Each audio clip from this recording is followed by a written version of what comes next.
रोना और हंसना इंसान किताबें पढ़ने से नहीं सीखता, ये एक आदत होती है। सारी खुशियाँ हो, सफलता का साथ हो, अपनों का हाथ हो, अच्छी नौकरी, बीवी, बच्चे हो, फिर भी वो दुखी रह सकता है। और किसी के पास गमों का भंडार हो तो भी वो सिर्फ एक वजह ढूंढकर खुश रहने की ताकत हासिल कर सकता है।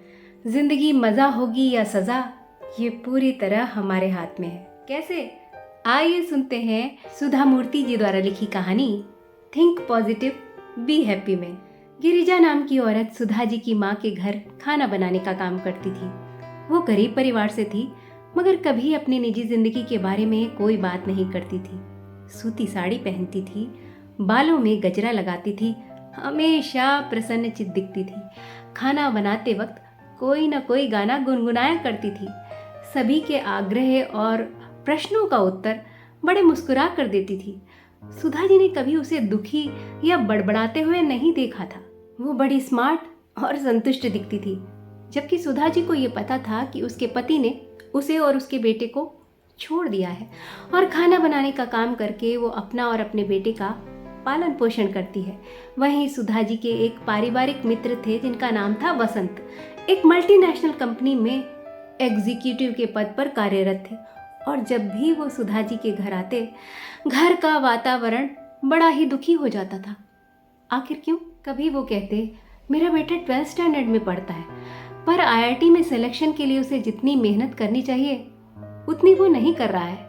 सुधा जी जानती थी कि उनका बेटा बहुत होशियार है, बहुत मेहनती है, पर इस तरह इधर उधर बेकार की बातें कर कर उस पर एक्स्ट्रा प्रेशर डालने से क्या फ़ायदा, जबकि लाखों बच्चे हर साल आईआईटी की तैयारी करते हैं और सीट्स बहुत लिमिटेड होती हैं। पिछली बार जब वो आए थे तो उनके दुख का कारण था उनका वो प्लॉट जो उन्होंने 5 साल पहले खरीदा था। अब जब वो उसे बेचना चाहते थे तो ज़मीन के दाम बहुत गिर गए थे। वो कहने लगे, मेरा तो बड़ा नुकसान हो गया, रियल एस्टेट में मेरा इन्वेस्टमेंट फेल हो गया। जबकि सच ये था कि रियल एस्टेट का पूरा मार्केट डाउन हो गया था और सभी लोग नुकसान झेल रहे थे, मगर वो ऐसे दुखी हो रहे थे जैसे ये नुकसान झेलने वाले वो अकेले व्यक्ति हों। एक बार काफ़ी दिनों बाद वसंत जब सुधा जी के घर पहुंचे तो बड़े थके हुए लग रहे थे। सुधा जी ने पूछा, क्या हुआ? इस बार उनकी परेशानी की वजह बेंगलोर थी।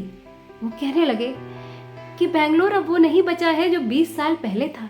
पहले यहाँ की गर्मियाँ कितनी सुहानी होती थी, हिल स्टेशन जैसा लगता था, पर आज तो गर्मियों में हमें एसी चलाना पड़ता है। यूँ तो पूरी दुनिया ग्लोबल वार्मिंग की मार झेल रही है, लेकिन ये मार उन्हीं को ज़्यादा पड़ती है जो अपनी बातों में कोई ना कोई परेशानी गिनाने की आदत रखते हैं। एक दिन घर पर गिरिजा और सुधा जी अकेले थे। उन्होंने पूछा, गिरिजा, तुम्हारा पति कहाँ है और क्या करता है? क्या तुम कभी उससे मिलती नहीं हो? गिरिजा ने चुपचाप सुधा जी की तरफ देखा और कहा, वो यही है, दूसरी औरत के साथ, आपके पड़ोसी के यहाँ ड्राइवर की नौकरी करता है। सुधा जी स्तब्ध रह गई कि वो अपने पति को रोज देखती है और वो भी दूसरी औरत के साथ। उन्होंने पूछा, क्या तुम्हें गुस्सा नहीं आता? उसने कहा, हाँ, शुरू में आता था, पर अब मुझे लगता है कि मैं बहुत किस्मत वाली हूँ, क्योंकि मेरे पास सिर्फ एक बेटा है जिसको मुझे सहारा देना है, और मेरा वो बेटा बहुत होशियार है, बहुत मेहनती है और मेरी बहुत परवाह भी करता है। वो बहुत आज्ञाकारी है। अगर मेरे कई सारे बच्चे होते जिनकी मुझे देखभाल करनी होती, या मेरा बेटा गैर जिम्मेदार होता, या मैं अकेली होती, तब कोई समस्या होती। ईश्वर की कृपा है कि मेरे पास ऐसी कोई समस्या नहीं। सुधा जी ने पूछा, क्या तुम्हें भविष्य की चिंता नहीं होती? क्यों करूं चिंता? चिंता करने से क्या होगा? आपकी माँ ने मुझे रहने की जगह दी है, मैं पूरी ईमानदारी से अपना काम करती हूँ, आप सब मेरे काम से खुश हैं। मुझे कभी कोई ज़रूरत या परेशानी हो तो मैं आपसे कह सकती हूँ।